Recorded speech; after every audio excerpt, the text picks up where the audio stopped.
Okay, it's turned into a bit of an archaeology day today. We're just up here at Subberthwaite again. It's been our favourite place the last few weeks with If Not, and Great Burney and all that sort of thing. Anyway, we just think we might have stumbled upon some antiquarian history, so I just thought I'd pop open the box and get our findings down on the record, so to speak. Okay, I'll just give you a little bit of a what's the word? A pan around. So we're up here.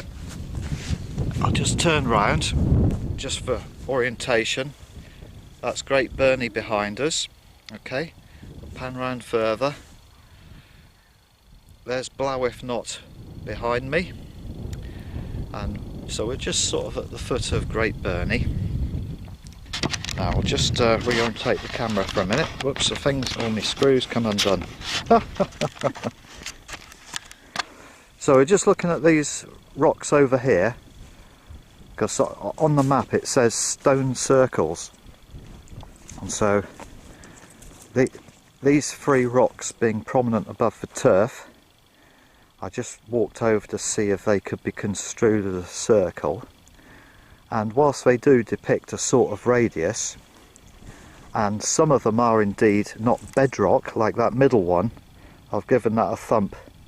This one here, I've given that a thump with my foot, and that's a placed rock rather than a bedrock outcrop. And there's one over there as well, which is a placed rock. But I think it's all a bit too spurious, really, to call it a stone circle. But I'll just show you now on the map. There are circles indicated on the map, and that's what's sort of drawn our attention to this particular area. So just bear with me a second while I reorientate the video cam. Okay, so here's the map here. Is that focusing all right? Now just here at the end of the pencil case, don't know if you can make that out, it says stone rings and enclosure, and we're just beneath Great Burney, which is there. So we're in this area here, just having a look round, and having considered that stone circle issue, alright, this is an interesting bit now.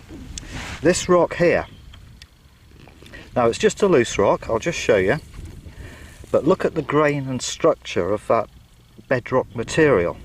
Do you see how it holds an edge? It's almost flint-like. It's not flint, but I think it's very reminiscent of the material that you'd find at the Langdale axe factory, okay? And that material was used there because it was flint-like and held an edge and was workable. Now I dare say, I'm not going to do it, but if I were to chip a bit off that rock, get a flake off, you would end up with a shard which could be worked into a stone tool or a knife or an axe.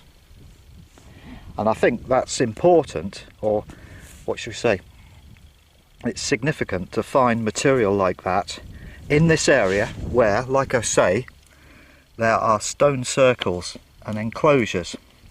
Just a little bit further north from where we are at the moment, there's also a settlement, a field system, and it doesn't actually say it on this edition of the map,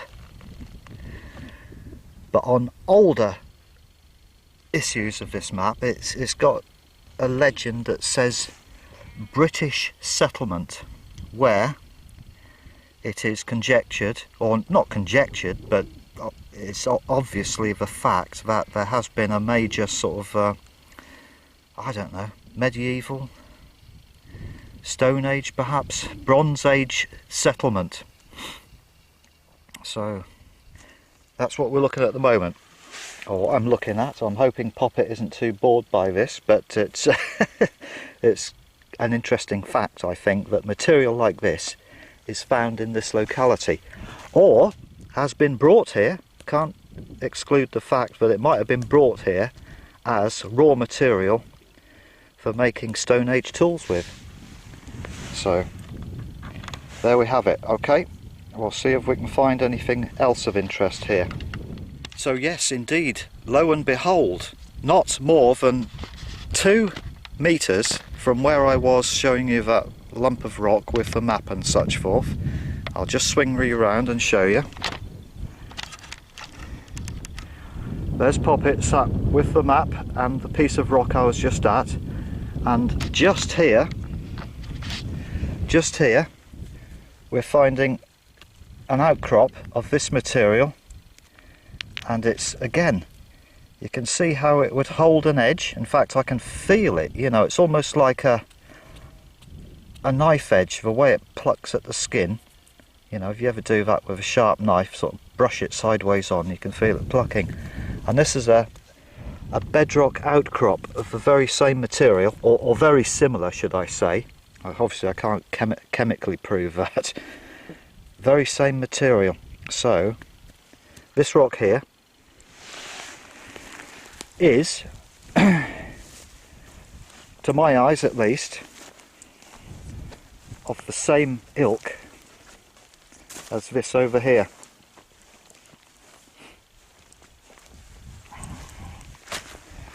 Which, like I say, again, you know, with a bit of stone polishing on another flat rock face, you could bring that up to a dead keen edge, and it's just material potentially for tools and implements for settlements and such like in this area. Right, I'll shut up now because I'm getting a bit boring, I know, over technical. Okay, so here we are just by that rock. I've just spotted, we did a video a few weeks ago, do you remember, with hang gliding, paragliding. I'm still uncertain what exactly the name of it is called, but there it is. There's a guy up there paragliding again.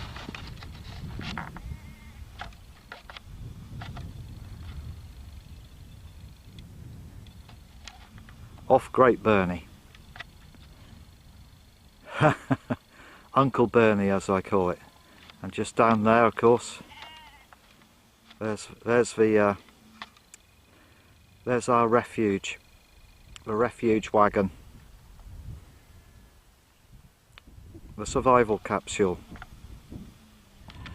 We're just looking at an outcrop of rock which I thought might be the source of all that fine-grained rock that we were talking about a little earlier. It's not, however. This is more slaty stuff, and it's not quite the same. But if you can see behind me, there's a jumbaliferous outcrop with a couple of rock shelters which the sheep have been using, but nothing fit for mankind, I don't think. And we're just looking carefully at the rock in case we can see any peck marks or stone patterns that I can't remember. Was it Embleton Moor in Northumberland? The name will come to me later, obviously it eludes me at the moment.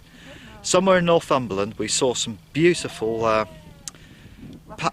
rock art. Yes, absolutely. Good on you, Poppet, for remembering some rock art. And I just thought it'd be ace if you could find a piece of that locally to sort of clinch this settlement and habitation legend that's going on in this area. Anyway, just not much joy finding this rock art. There probably isn't any to be found here, but you have to look, don't you? You have to look and see, because you never know.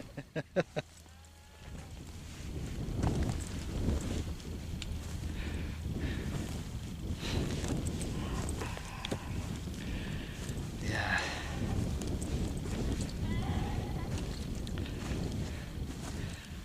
There are lots of sheep around here. You can hear them bleating away. Didn't see any obvious peck marks or rock art either. Alright, we'll look further on and see what we can see. So just up from that outcrop of bouldiferous rock that we were looking at a few minutes ago, we stumble across what we deem to be a structure. I'll show you that in a second. Okay, Poppet stood here at sort of like one of the corners, and if we just look down there behind me, can you see that building behind me, just for the orientation of anybody else who's interested. That's a farm called Knitterton. I'm sure I've said that right. I'll correct myself later if I'm wrong. And again, just round the other way, there's the bulk of Great Burney looming above us. No hang gliders apparent at this very moment, but more might pop up in a moment.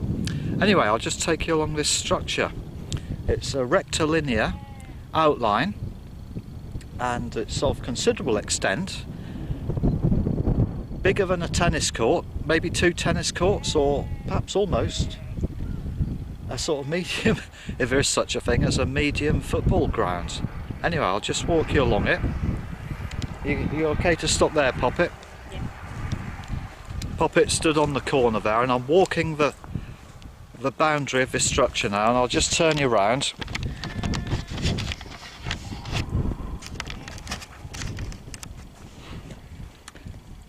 So at first I thought this was just natural bedrock outcrop, but we've tested a few of the stones in places and they're not, you know, they're placed rocks, as it were. You can feel them move to the touch when you sort of give it a hefty boot. I'll just swing back round. We're not at the end of this line of structure yet. There's Poppet on one corner.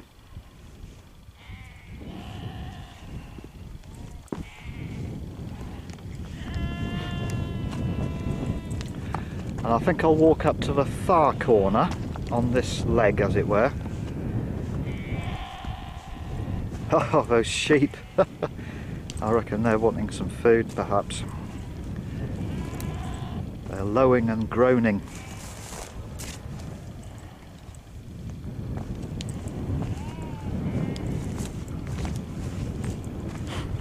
Yeah, that's right. This rock here coming up, this is one of the ones we tested.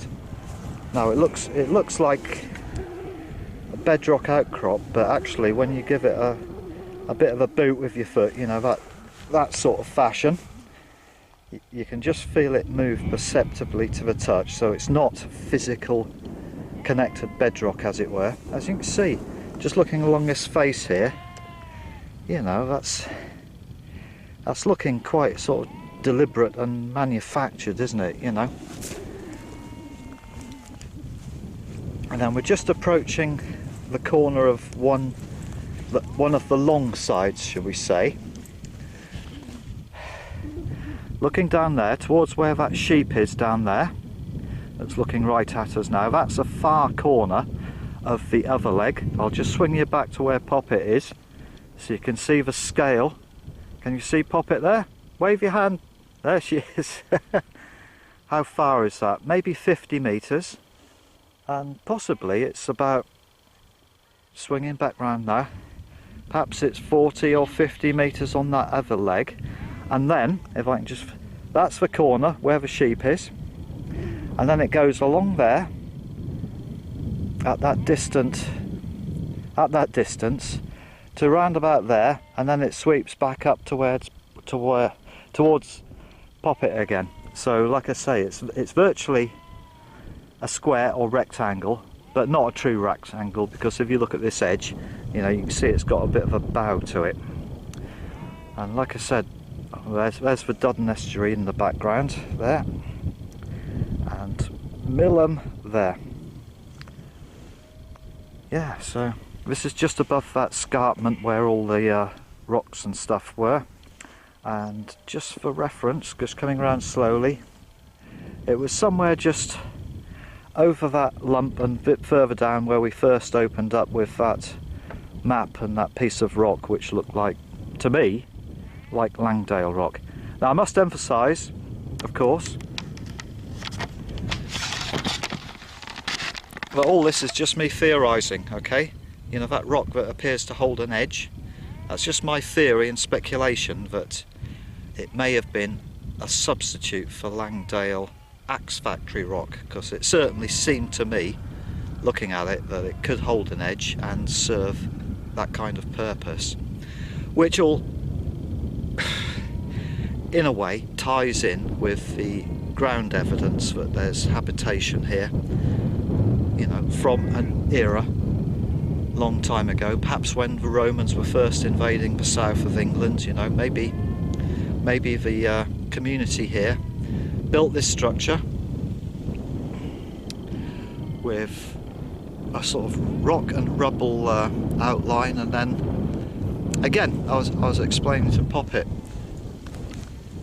back then, before the iron industry and the charcoal industry denuded these fells of timber, back then it might have been quite heavily forested, and there presumably would have been lots of timber for making palisades, i.e. fence work structures, to mount on top of this this structure, you know, to make a little defensive encampment. That's what I'm trying to say. I don't know. I'm new to all this, but I'm enjoying it. New to this videoing is what I mean, you know. Yeah, so just bringing you around again.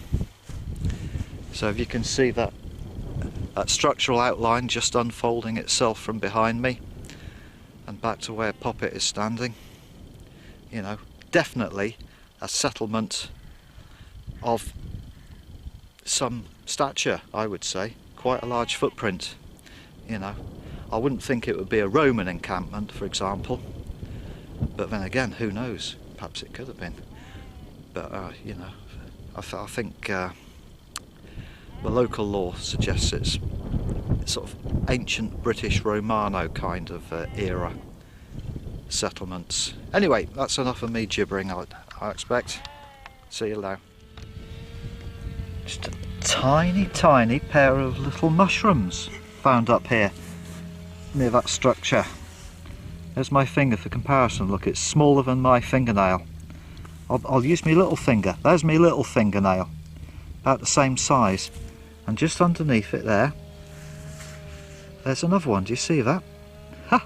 A baby one. Yeah, a baby one, sheltering under its mother's skirts. And there's another one there that looks a little bit sun-bleached or weather-worn, perhaps. Ha! Another little close-up of some plants. So I don't think these are buttercups, but again, that's my little finger. Tiny little flowers. And just over here, there's some ochreous coloured lichen. You see that? Such a vivid sort of day glow colour, you know, it's almost neon in intensity. Incredible. And then just over here, panning round gently, sorry viewers, can make you feel giddy panning round. This, again, is it a lichen or a moss? But you know, it's got very sort of prominent sort of primeval structure somehow. I don't know what I'm talking about. I'm not a botanist or anything, but you know, it's just an interesting structure to the leaves. What have you spotted? Is there some more over there? It's yeah, the same thing, yeah. Again, you know, it's quite an elegant and simple plant form. Yes, it's like a little carpet. Yeah, it's almost heathery in feel, isn't it? Like heather, would you say, that kind of feel? Or A bit lighter, I think. lighter than heather, yes. Well, just like a little carpet. Yeah, but it's not sort of damp and tacky to the touch. It's sort of, I don't know, like a dry fir or something in texture.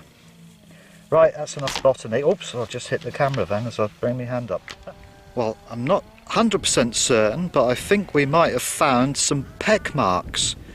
So where we stood at the moment, I'll just swing you around and show you the relationship to that rectilinear structure. Now the rectilinear structure is there, so we're at the sort of north corner of it. I'm just panning round now. And Poppet has found a couple of potential candidates here. Okay, Poppet, would you like to just point to the features in question, please? Okay, so a potential pock mark there, and then just one above it. Just one there.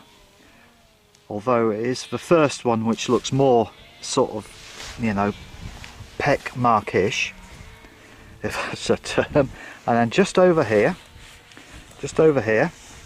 at the head of this walking stick that I've laid down just to denote its position, again, could you just indicate please, Poppet? Yep. Again, yes, here, a potential Peck mark, and archaeologists know what that is. For anybody else, it's just somewhere where someone whiling away a boring afternoon in the sunshine would sit with a rock in their hand and go kick, kick, kick, just out of sort of habit or repetition or boredom, I suppose, and just keep pecking away at a certain point on the rock with another stone, leaving a resultant sort of dish in the rock. So they're not conclusive, they're only suspect. We're only saying, we're not experts, I'm not an expert, just interested in these sort of things. Potential Peck marks, 3 of them, all within, what, how far would you say that is from the structure there? Less than 10 metres, wouldn't you? Yeah. Less than 10 metres from that rectangular structure. So taken together, the structure, the Peck marks, the structure, the Peck marks, people, habitation, teenagers of the day, I suppose, thinking, blinking heck, this is boring, you know. Between coming home from school and doing their homework. I'm only joking, they didn't do such things. Something to do, just peck, peck, peck on a rock. Poppet tells me that Far From the Madding Crowd is on television tonight, but we're getting an early viewing of it.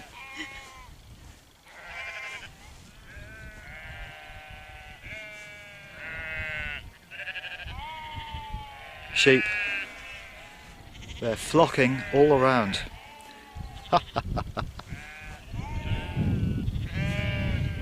Flocking marvellous.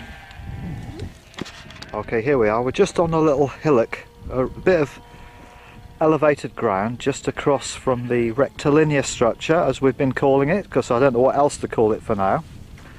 And it's just over there. Now, I haven't got my glasses on, so I'm gonna... So it's along there, up to the back, along the back, and then back down there. And like I say, you know, it's probably 40 metres squared, something like that, or 50 by 40 or 40. Oh, hang on, what's happened? Ah, right, last time I stood here, the blinking Handycam battery ran out. So here we are again. We were looking at that rectangular structure, which is seemingly divided into 2 cells, and it's approximately, what did I say, 30 by 40 metres or 40 by 50. That's only approximate, I haven't measured it or anything like that. And there it is, rectangular, with seemingly a partition down approximately the middle, so it forms 2 long rectangular bays, structures, whatever they were. Okay, and where I'm stood now is just a little bluff overlooking it, and I'm just going to swing around gently. Let's blow if not in the backdrop. Great burning view there. And just behind is Burney Tarn.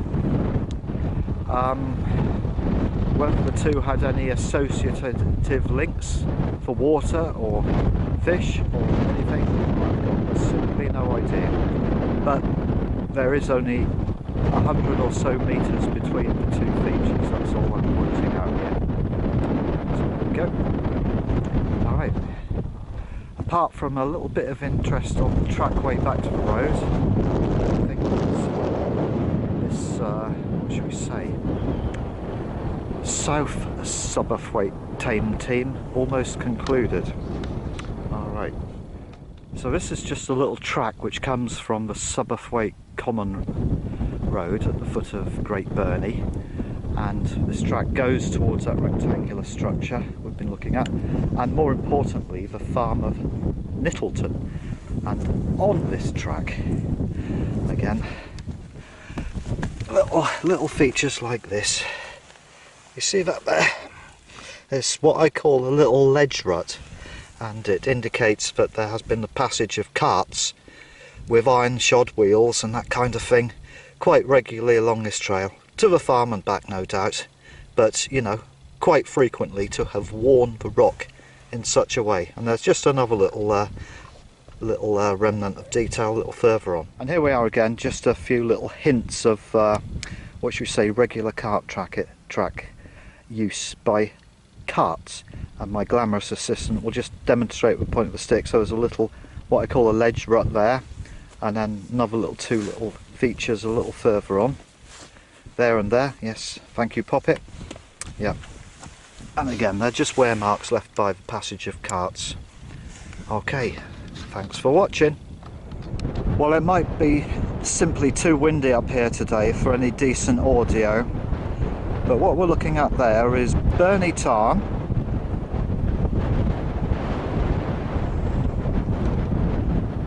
that's Burney Tarn, and then just a little further over to the left is another little tarn which I don't think has a name, but I'm going to call it Little Burney Tarn provisionally.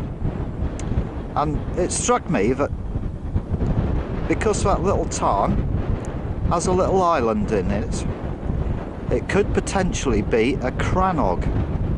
Now the size of it leads me to suggest that if it was a crannog, it probably isn't a residential crannog, i.e. something that someone would live on, but it could be what we call a sacrificial crannog. I mean, somewhere where people would go to make votive offerings, perhaps to the gods, or you know, in ancient Celtic cultures. And both these tarns, of course, are within pretty close proximity to the structures and the circles and the things that we've been looking at. So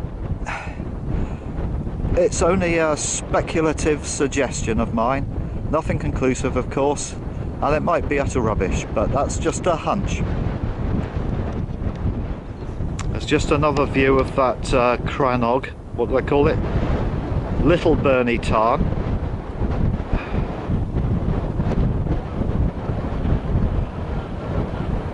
And Burney Tarn